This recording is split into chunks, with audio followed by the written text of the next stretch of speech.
tardes, profesor. Junto con mi compañera Fernanda González y mis compañeros Luis Carrasco y Álvaro Rodríguez abordaremos el tema del procedimiento formativo de la ley.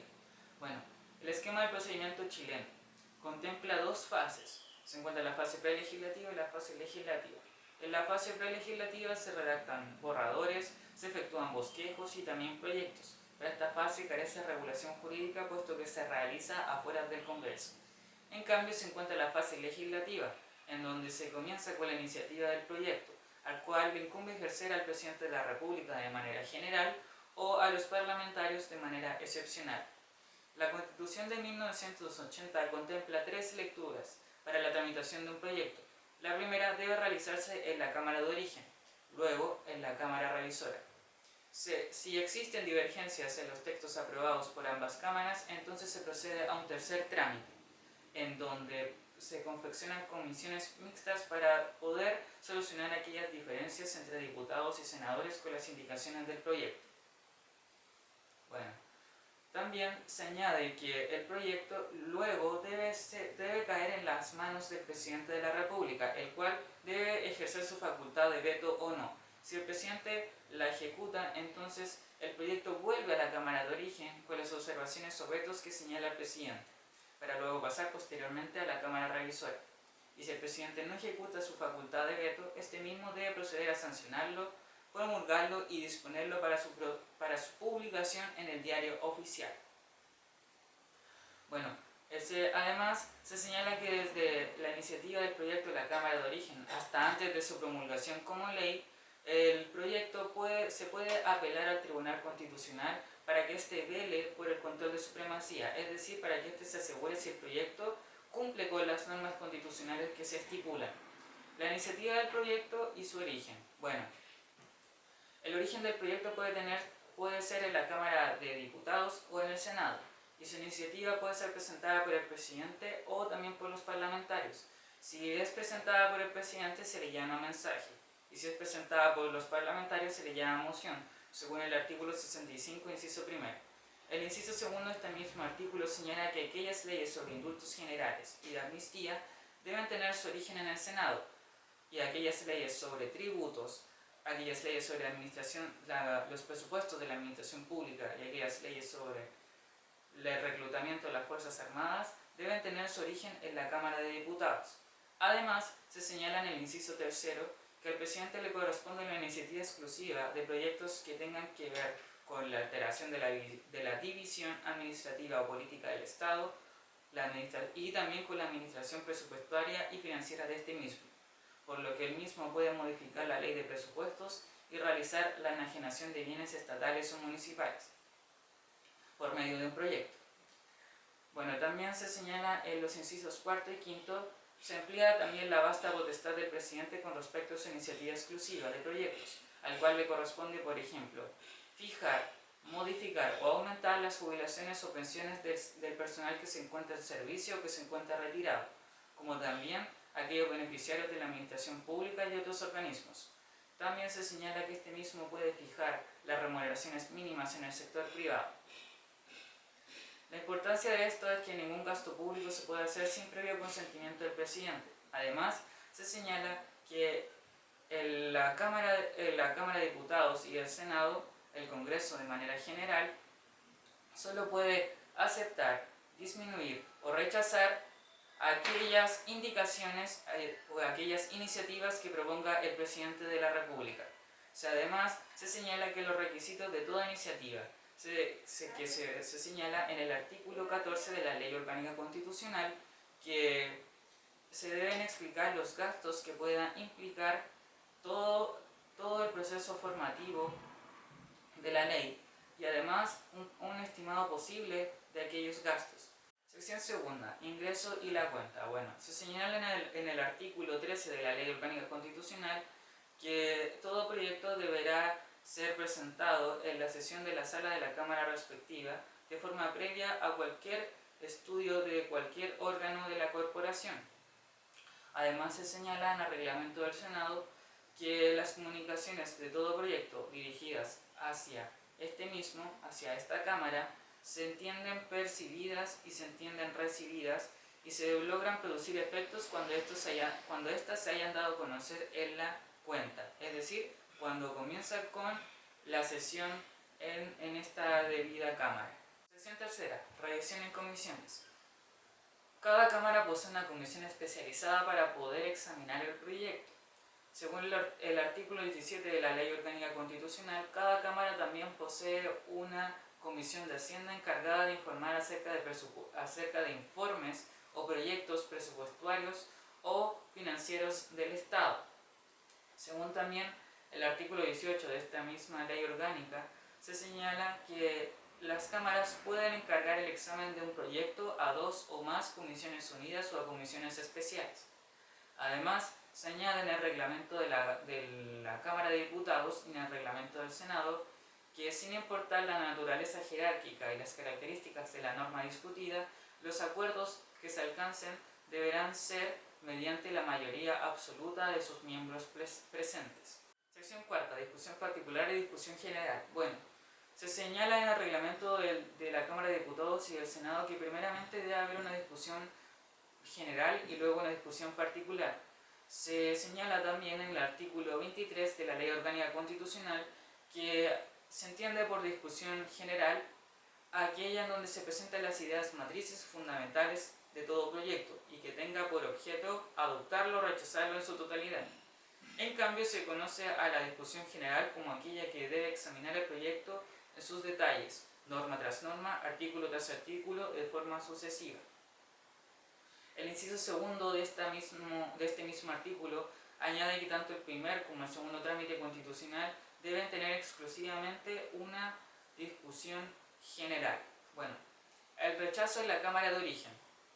Según lo estipulado en el artículo 68 de la Constitución, un proyecto no podrá ser renovado sino después del plazo de 1 año al ser rechazado por la Cámara de Origen, siendo mensaje o también siendo moción. También se añade que el Presidente de la República, al iniciar un proyecto, puede solicitar el paso a la Cámara Revisora, la cual, si la aprueba con los 2/3 de sus miembros presentes, el proyecto vuelve a la Cámara de Origen. Pero si el proyecto es rechazado mediante este quórum, en realidad no podrá ser renovado sino después de 1 año.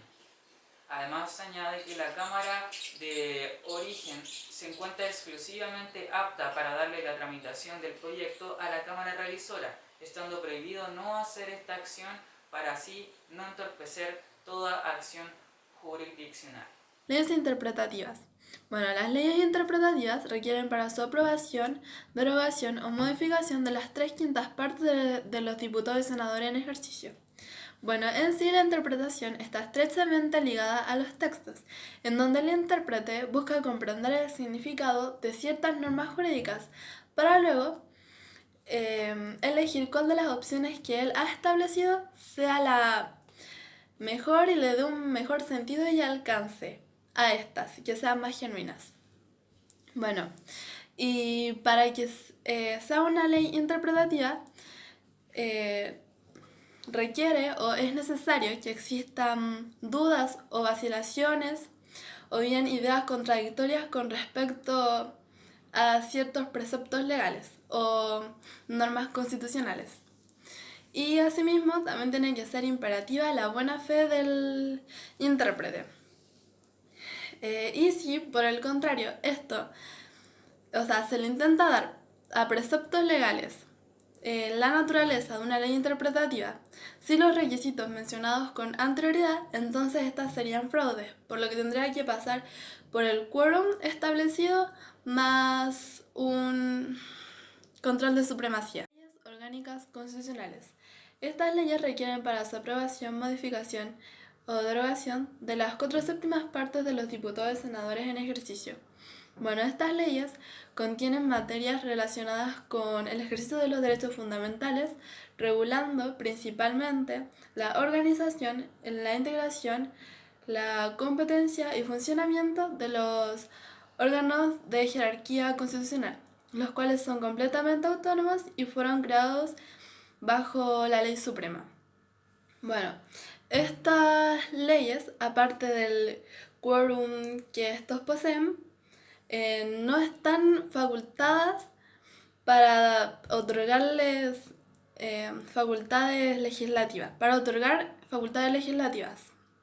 Aparte, los proyectos de ley de esta naturaleza requieren pasar por un control supremo, lo cual es preventivo, el cual relaciona estrechamente a los tribunales constitucionales. Leyes de quórum calificado. Estas leyes requieren para su aprobación, derogación o modificación de la mayoría absoluta de los diputados y senadores en ejercicio. Bueno, la razón de ser de estas leyes yace principalmente en la estabilidad de un gobierno, en donde estas tienen incidencia en el funcionamiento de los medios de comunicación social, de las leyes de presupuesto y otras leyes con naturaleza similar. Bueno, estas leyes han sido modificadas incontables veces, por lo que no es difícil llegar a un consenso con respecto a estas. Estas leyes no pueden delegarle facultades al presidente de la República y no es necesario que pasen por un control de supremacía. Leyes comunes son todas aquellas leyes que necesitan para su aprobación, derogación o modificación de la mayoría simple de los diputados y senadores en ejercicio. Estas pudiendo ser objeto de delegaciones legislativas y eventualmente tendrían que pasar por un control preventivo de constitucionalidad. La tramitación del proyecto de ley. El primer trámite constitucional en el primer trámite constitucional existen 3 escenarios posibles. En el primer caso se acepta que se apruebe en la primera cámara aquel proyecto de ley en el que pasaría normal a la siguiente cámara para su siguiente discusión. El siguiente escenario es que se apruebe, pero con adiciones y correcciones, que bien lo explica el artículo 69 de la Constitución, cual señala que todo trámite constitucional puede ser objeto de adiciones y correcciones, siempre y cuando estas versen en relación directa con las ideas fundamentales y matrices del proyecto de ley en cuestión. Esto se relaciona también con la Ley Orgánica Constitucional 18.918, la cual señala que son las ideas matrices y las ideas fundamentales aquellas contenidas dentro del mensaje y de las mociones en un proyecto de ley. En el artículo 24 de esta misma ley orgánica se señala que podrán ser se podrá aceptar estas modificaciones, estas adiciones, siempre y cuando no contraigan a la Constitución en el caso de que se trate sobre gastos públicos, vale decir, sobre fondos del Estado o de alguno de sus organismos o de empresas que sea dueño el Estado, o cualquier empresa que haya participación estatal, tiene que también crearse una fuente de recursos para que pueda solventar dicho gasto público. Y por último, también en esta misma ley orgánica establece que no se admitirá aquellas adiciones por parte del Congreso Nacional en virtud de aquellas materias en que son de plena exclusividad del presidente de la República. Aunque esto se excusen con que lo hacen para poner en conocimiento del presidente sobre dichas cuestiones, no es excusa. Y que no obstante sí podrán disminuir, aceptar o rechazar los servicios, emolumentos, empleos, beneficios, gastos y demás iniciativas sobre las materias que hayan sido propuestas por el presidente de la República. Y el tercer escenario de esta tramitación de los proyectos de ley viene a ser que es rechazado. Si es rechazado, de esperar un año para que este vuelva a continuar. Pero el presidente de la República tiene una facultad que le permite, aunque haya sido rechazado en la Cámara de Origen, pasar este proyecto de ley de igual forma a la Cámara Revisora. Y si en esta se aprueba con un quórum de 2/3, de sus miembros presentes podría volver a la Cámara de Origen, en la cual, si no se rechaza por 2/3 también de sus miembros presentes, se va a tener como aceptada dicho proyecto de ley. Esta es una facultad excepcional del presidente de la República. En cuanto al segundo y tercer trámite constitucional, en la primera lectura se entiende aceptada este proyecto de ley, pasa a la segunda cámara, y en este puede haber diferentes reacciones y se puede rechazar hasta de plano. Y esto es lo que intenta explicar el artículo 70 de la Constitución, en donde señala que en el que señala que existen dos casos en que se pueden existen dos casos en que en que se puede dar lo del artículo 70. En primer lugar, en que que existe esta discordia entre ambas cámaras, pero en una primera lectura o en una tercera lectura. Y tercera lectura se da cuando el presidente ejerce su atribución del artículo 68, su atribución excepcional, la de que a pesar de que se rechazó la primera cámara, igual pasa a la segunda, y si con 2/3 pasa no a la tercera, ahí por tercer trámite hay una discusión, pero en tercer trámite conoce la Cámara de Origen. Es en esos dos posibles escenarios. Ahora, ¿qué pasa cuando hay este conflicto entre ambas cámaras? Se crea una comisión mixta, la cual está capacitada para resolver aquellos conflictos entre ambas cámaras y cual entrega una posible solución, la cual puede ser aceptada o no, o puede incluso no haber acuerdo entre la comisión mixta. Si no hay acuerdo, se siente rechazado, pero no definitivamente, ya que el presidente de la República todavía puede intervenir y volver a insistir en la Cámara de Origen que acepte aquellas enmiendas por parte de la comisión de la comisión mixta, o también darle oportunidad a la comisión, a la segunda cámara, a la que había aceptado, que se pronuncie nuevamente por lo mismo que aceptó, con un 2/3, y solamente la Cámara de Origen, que va a volver a recibir este proyecto de ley, solamente lo puede rechazar con un quórum de 2/3.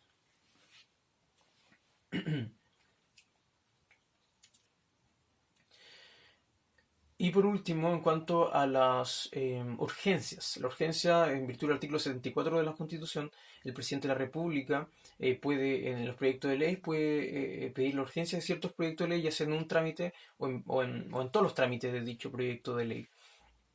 Según el artículo 27 de la Ley Orgánica Constitucional del Congreso Nacional, pueden ser de tres tipos, tres calificaciones: simple urgencia, suma urgencia y de discusión inmediata.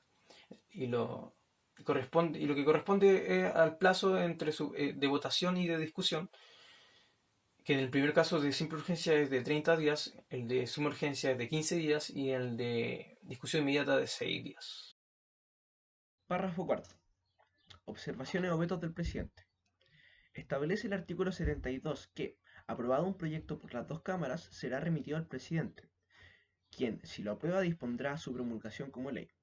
Según el artículo 74, inciso 2, se establece una remisión amplia a la Ley Orgánica Constitucional, en lo referido a establecer todo lo relacionado con la tramitación interna de la ley. Al igual que en el artículo 55, inciso 3, en donde se confía al presidente regular esta y otras materias. En la Ley Orgánica Constitucional, en el título tercero, entero, desde artículos 32 a 36, están dedicados a la tramitación de las observaciones o vetos, sean con respecto a los proyectos de ley o reforma constitucional. La Constitución se emplea como sinónimos o observaciones o vetos para avalar esta facultad del jefe de Estado, para oponerse a las leyes aprobadas por el Parlamento. El veto es el más utilizado y se refiere al hecho de prohibir a una persona o corporación lo hecho por otras. La observación se refiere al resultado de examinar atentamente al tema, advertir o reparar verbos que revelan el sentido contrario de lo que el órgano colegislador ha hecho. Clasificaciones. Existen vetos parciales o totales, según el alcance que les infunde el autor, de acuerdo a la plenitud del proyecto objetado en el primer evento o a determinadas o ciertos artículos o preceptos u oraciones del mismo en el segundo. También existen los vetos suspensivos y absolutos, los finales o definitivos. Los primeros impiden continuar tramitando el proyecto, en cambio los segundos detienen por un tiempo la aprobación del proyecto para que se convierta en ley. También están los vetos aditivos, sustitutivos y supresivos. Los primeros añaden o introducen preceptos al texto observado. Los segundos reemplazan artículos u oraciones que aparecen en el texto de dicho proyecto. Y los últimos eliminan las normas o reglas aprobadas por las cámaras y que se encuentran en el proyecto vetado. Según el artículo 73 de la Constitución, el presidente enviará el proyecto con las observaciones pertinentes a la Cámara de Origen. En un plazo de 30 días expirado el plazo, se extingue la facultad del presidente para hacer eso. No se consideran observaciones que no tengan relación con el proyecto. Si las dos cámaras aprobaron el proyecto, este tendrá fuerza de ley y se devolverá al presidente para su promulgación. Aprobación o rechazo de los vetos. El inciso tercero del artículo 73 señala que las dos cámaras aprueban las observaciones. El proyecto adquiere fuerza jurídica propia de la ley y se devuelve al presidente para promulgarla. Cada observación del presidente debe ser aprobada o rechazada en su totalidad. Es aprobada la observación con la mayoría de una cámara y el quórum de la otra cámara. Desechada una observación, se consulta con la sala si insiste con el texto observado. Si se acuerda insistir total o parcialmente, si es aprobado, el texto se le envía al presidente. Si una cámara insiste y la otra no, se entiende que el Congreso no insiste en el proyecto, por lo que no hay ley. Sucede lo mismo si las cámaras no reúnen el quórum necesario. Cuando no exista ley en la parte observada y ésta incide de forma principal en el proyecto, quedan sin efectos las demás normas de la observación. Requisitos de las observaciones. En el inciso número 1 se desprende la exigencia que las observaciones sean convenientes, existiendo otras que no lo son.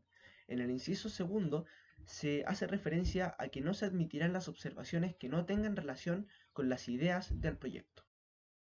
La ley de presupuesto corresponde a una aproximación de los recursos presupuestarios que va a tener el país durante el año.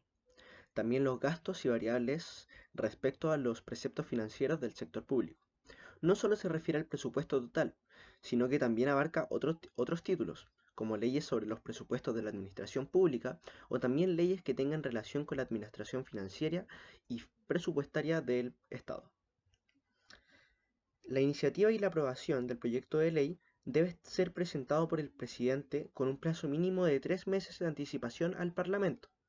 El proyecto se debe presentar antes del 30 de septiembre, aunque no significa que no se pueda entregar antes de ese plazo. El Congreso tiene un plazo de 60 días para realizar la tramitación del proyecto y la ley del presupuesto. Tiene una vigencia todo el año, desde el 1 de enero hasta el 31 de diciembre del respectivo año.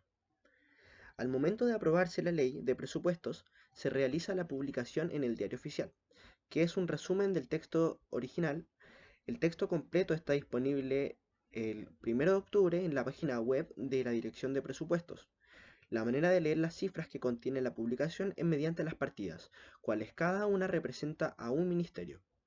Las atribuciones del Congreso son limitadas, ya que solo está capacitado para reducir el monto del presupuesto, el monto propuesto por el presidente, y consiguiente queda prohibido aumentar el gasto. Esto queda prescrito en el artículo 67 en el inciso número 2. En el proceso de tramitación se conforman 5 subcomisiones conformadas por senadores y diputados, comisiones que representan a los ministerios. La subcomisión más general es la Comisión Mixta de Presupuesto, en donde se deciden los aspectos macropresupuestarios. Luego de que pasa por la Comisión Mixta, debe ser votado por la Cámara de Diputados y el Senado, para que el proyecto sea transformado en ley debe ser aprobado por mayoría absoluta por parte de las cámaras. Luego de aprobado, se firma por el presidente de la República y se publica en el Diario Oficial. Sección 12. Sanción, promulgación y publicación. Esta sección corresponde a las últimas partes del proceso formativo de la ley, cuales deben ser cumplidas por el presidente, salvo dos casos excepcionales, de los cuales se encarga el Tribunal Constitucional. Sanción. La sanción de la ley corresponde al acto solemne en donde el jefe de Estado confirma la existencia y vigencia de la ley ante la ciudadanía y las autoridades del país, expresando la importancia y trascendencia de la ley, subrayando sus ideas y características matrices. La promulgación. La promulgación es el trámite siguiente a la sanción, que consiste en que el proyecto de ley sea firmado o suscrito por el jefe de Estado, mediante un decreto supremo. En este decreto queda expreso que la ley debe ser cumplida y hecha cumplir por los gobernantes y gobernados de la nación. Según el artículo 75, el plazo de promulgación de la ley son 10 días contados desde que ella es presidente. Publicación. Con respecto a la publicación de la ley, se refiere a publicar y hacer notoria la ley al sector público, a través de los medios de comunicación social y también por los medios electrónicos, como en la página web del Diario Oficial. Según el artículo 7 del Código Civil, se refiere a que debe ser publicada en el Diario Oficial, pero flexibiliza en ciertos casos como la ya mencionada página web del Diario Oficial. Solo cambia el medio de publicación, todo esto en razón de darle valor a la transparencia y probidad en la formulación y la publicación de las leyes.